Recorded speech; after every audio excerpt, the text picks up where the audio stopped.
জ্ঞান কারো কাছে আসে না, জ্ঞানের কাছে যেতে হয়। তাই আমাদেরকেও সেই রকম বুজুর্গ আলেমকে খুঁজে বের করতে হবে। এমন নয় যে আপনার ঘর পর্যন্ত তিনি হেঁটে আসবেন, এমনটা নাও হতে পারে। তা আল্লাহ পাক আমাদের সবাইকে জ্ঞানের কাছে যাওয়ার তৌফিক দান করেন। আমরা পৃথিবীতে শুধু খেলতামাশা করতে আসি নাই, সময় নষ্ট করতে আসি নাই, শুধু চাকরির পিছনে ছুটতে আসি নাই, ব্যবসার পিছনে ছুটতে আসি নাই। আমাদের এই পৃথিবীতে আসার একটা উদ্দেশ্য আছে, একটা মোটিভ আছে। সেটা হলো নিজে আল্লাহর ইবাদত করব এবং আল্লাহর দ্বীন এর তাবলীগ, দাওয়াত এবং জিহাদে অংশ নিব, যাতে করে আল্লাহর জমিনে আল্লাহর দ্বীন কায়েম হয়। আল্লাহ পাক আমাদের সবাইকে মকবুল কাফেলায় শামিল করেন, আমিন। দ্বিতীয় যে বিষয়টি আমি বলতে চাই সেটা হলো, এই যে মহান একটা মিশন নিয়ে আমরা পৃথিবীতে এসেছি, এটাকে বাস্তবায়ন করতে হলে আমাদেরকে ইলম অর্জন করতে হবে। ইলম অর্জন না করে যদি আমরা কোনো কাজ করতে যাই, সেখানে উপকারের জায়গায় ক্ষতি বেশি হতে পারে। এবং দ্বীনের ইলম একা একা হাসিল করা যায় না, অবশ্যই বরেণ্য এবং মুহাক্কিক উলামায়ে কেরামের সোহবত জরুরি। এই বিষয়টা আমরা অনেকে বুঝতে পারি, অনেকে পারি না। খাস করে যারা জেনারেল ব্যাকগ্রাউন্ড থেকে আমরা উঠে আসছি, অনেকে দেখা যায় দিন আমরা শিখতে চাই ঠিকই, লেখাপড়াও করি, বই পুস্তক পড়ি, অনেকে আরবিও ভালো বলতে পারেন, কিন্তু উলামায়ে কেরামদের সোহবত এবং সান্নিধ্য নেই। এই বিষয়টা এতটা ক্ষতিগ্রস্ত, এতটা ক্ষতির কারণ যে নেক্সট স্রোতে মানুষ ধোঁকা খেতে পারে। এই ইলমের তো দুটো শাখা আছে, একটা দুনিয়াবি জ্ঞান, একটা দ্বীনি জ্ঞান।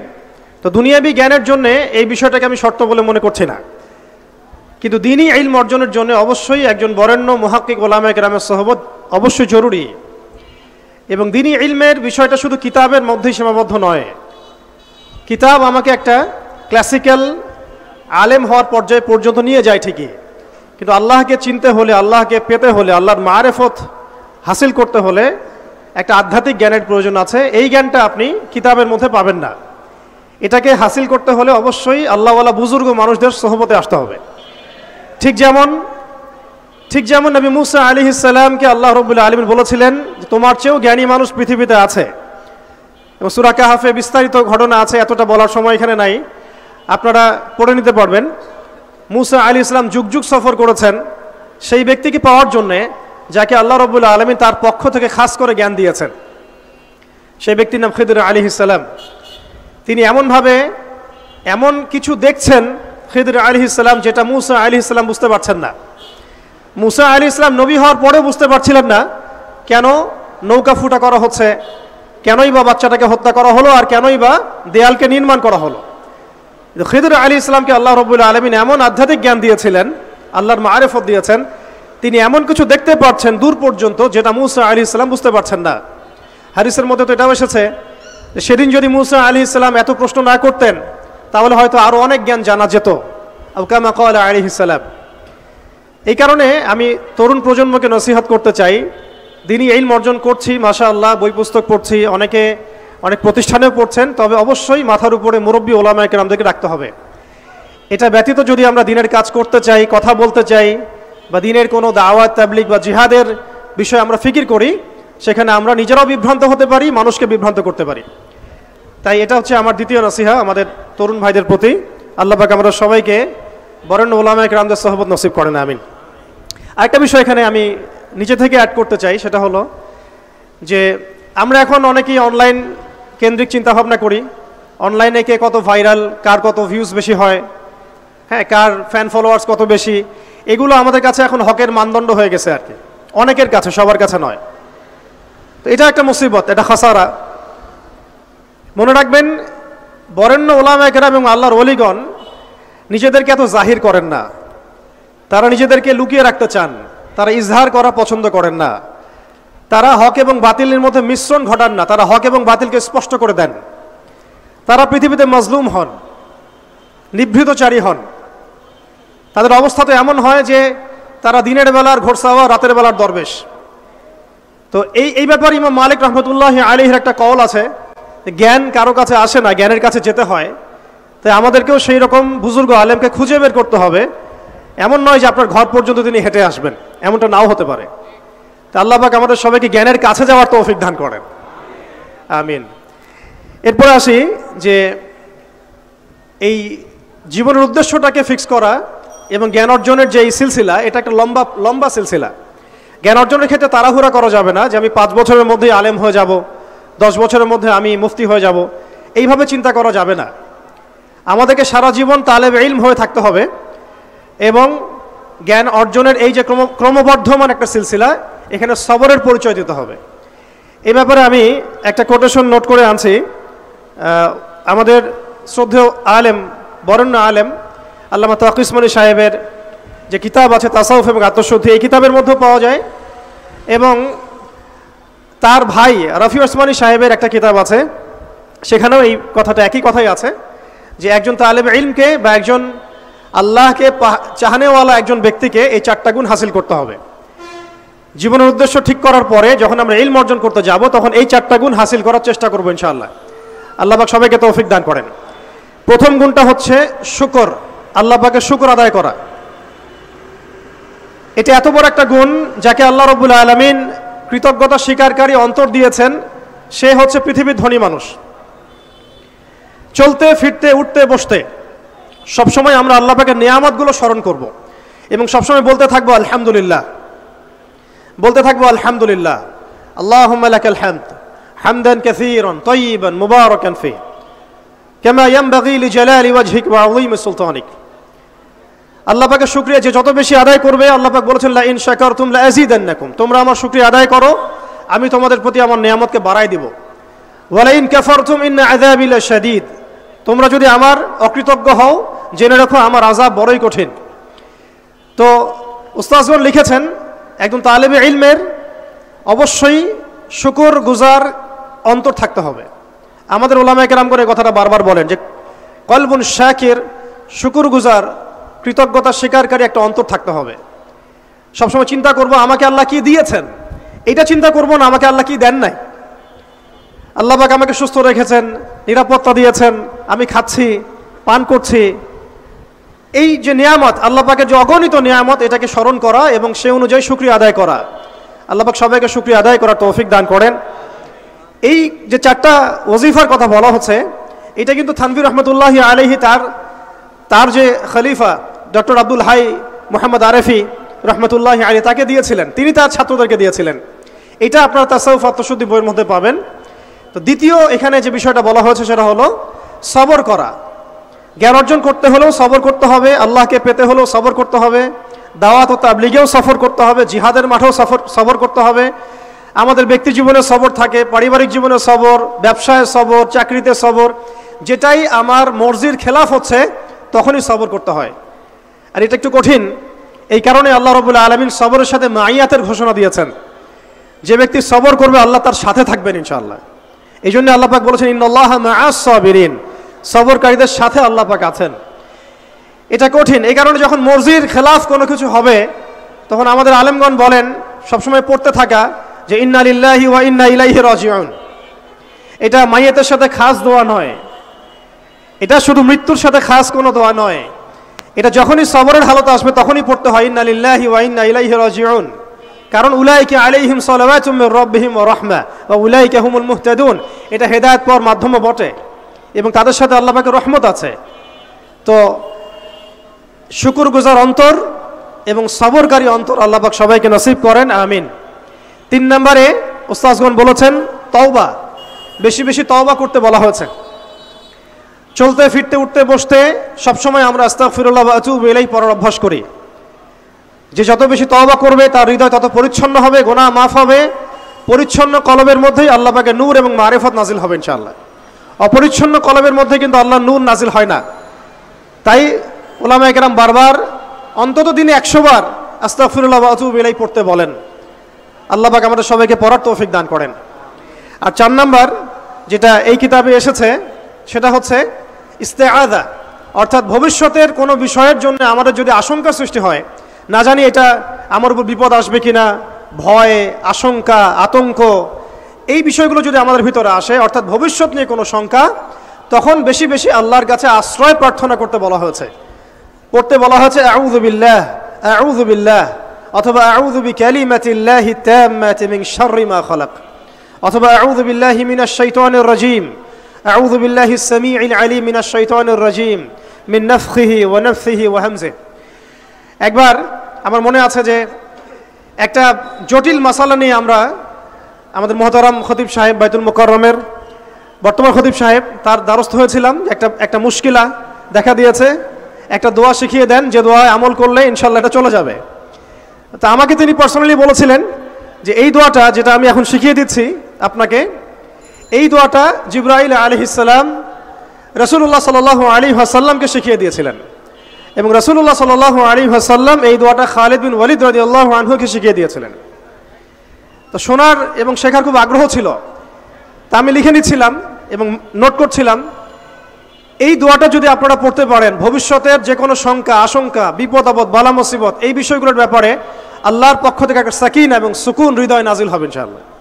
একটু বড়, যেহেতু এখানে তালেবে ইলমগণ অনেক, তারা তো শুনলেই মুখস্থ করতে পারবেন, তাই আমি নোট করে আনছি।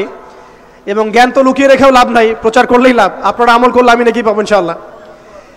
তো এই দোয়াটা হচ্ছে আউযু বিকালিমাতিল্লাহি তাম্মাতিল্লাতি লা ইউজাবিজুহুন্না বাররুন ওয়ালা ফাজির মিন শাররি মা খালাকা ওয়া যারআ ওয়া বারআ ওয়া মিন শাররি মা ইয়ানজিলু মিনাস সামাই ওয়া মা ইয়া'রুজু ফিহা ওয়া মিন শাররি মা যারআ ফিল আরদি ওয়া মা ইয়াখরুজু মিনহা ওয়া মিন শাররি ফিতানিল লাইলি ওয়ান নাহার ওয়া মিন শাররি তাওয়ারিকিল লাইল ইল্লা তাওয়ারিকান ইয়াতরুকু বিখাইরিন ইয়া রহমান। এই দোয়াটার উপর আমল করতে থাকেন, দেখেন ভবিষ্যতের আশঙ্কা দূর হয়ে যাবে ইনশাআল্লাহ।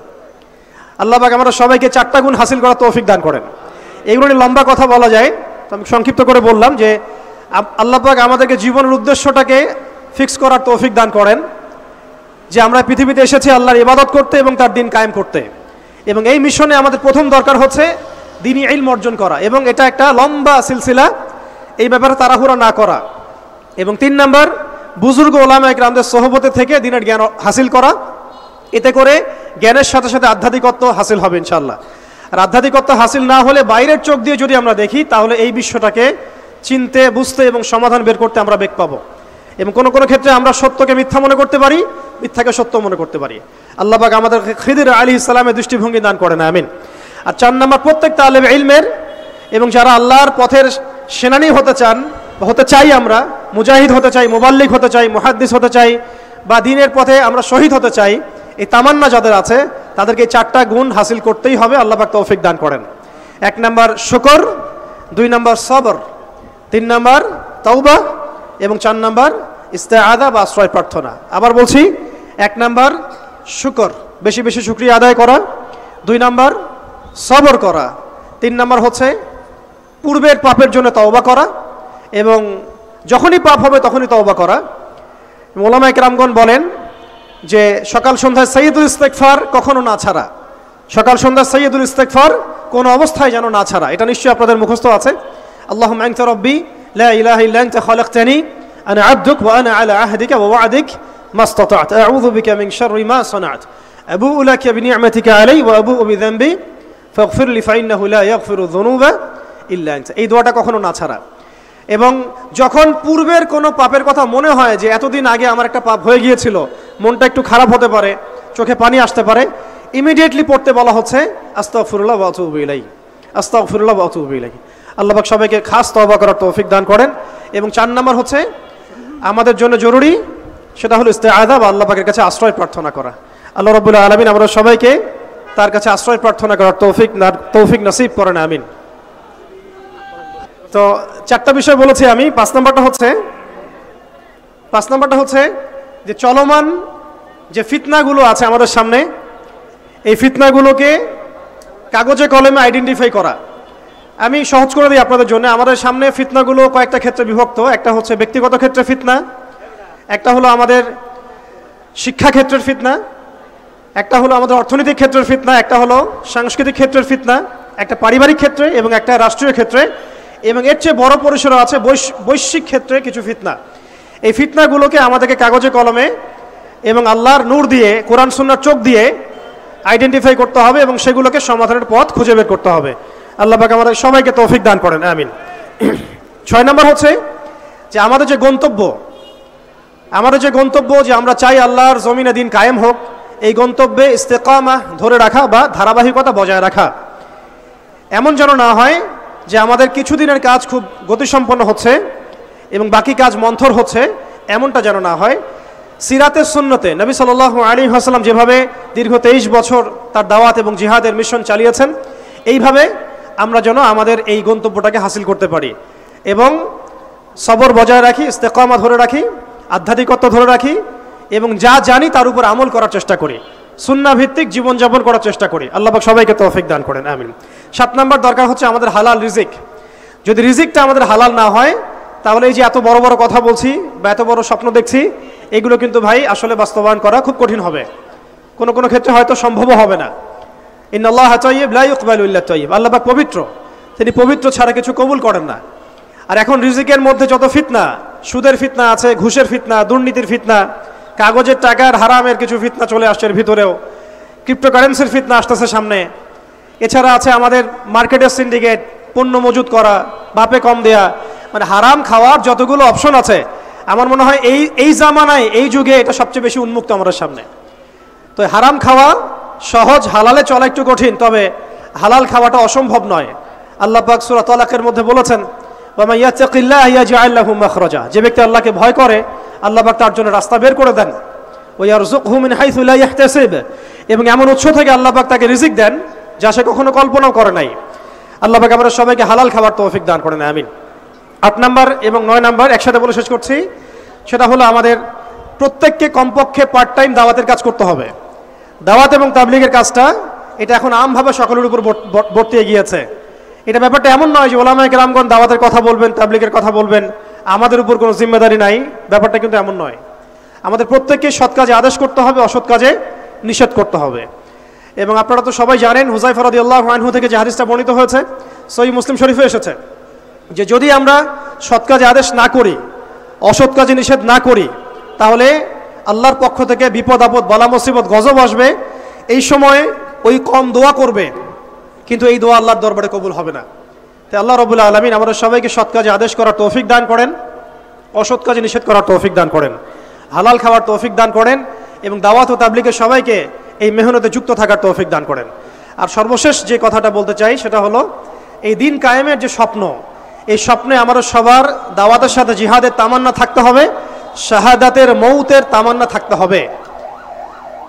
আমি আবারও রিপিট করছি, এই মিশনে আমাদের সবাইকে দাওয়াত এবং তাবলীগের সাথে জিহাদের তামান্না এবং শাহাদাতের তামান্না থাকতে হবে। হাদিসে স্পষ্ট এসেছে, যে ব্যক্তি জিহাদ করে না বা জিহাদের আকাঙ্ক্ষাও করে না, যে ব্যক্তি জিহাদ করে না এবং জিহাদের আকাঙ্ক্ষাও কখনো করে না, সে ব্যক্তি যেন মুনাফিকের মৃত্যুর একটা শাখার উপর মৃত্যুবরণ করলো।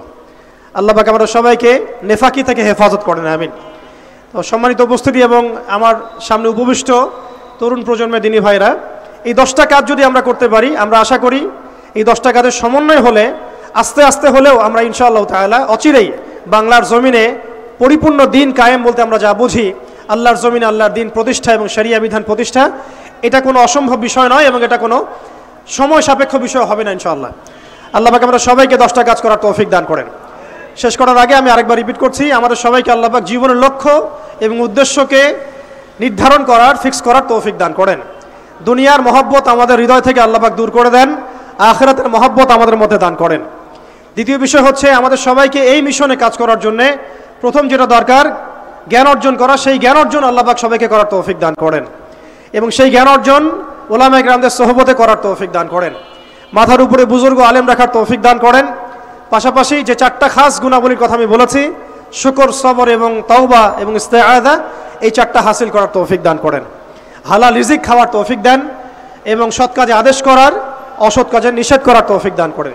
দাওয়াত ও তাবলীগের সাথে আল্লাহর রাস্তায় জিহাদ এবং শাহাদাতের তামান্না আল্লাহ পাক আমাদের সবার কলবের মধ্যে বসায় দেন, আমিন। ওয়া আখিরু দাওয়ানা আনিল হামদুলিল্লাহি রাব্বিল আলামিন। সুবহানাকাল্লাহুম্মা বিহামদিক, আশহাদু আল্লা ইলাহা ইল্লা আনতা, আস্তাগফিরুকা ওয়া আতুবু ইলাইক। আসসালামু আলাইকুম ওয়া রাহমাতুল্লাহ।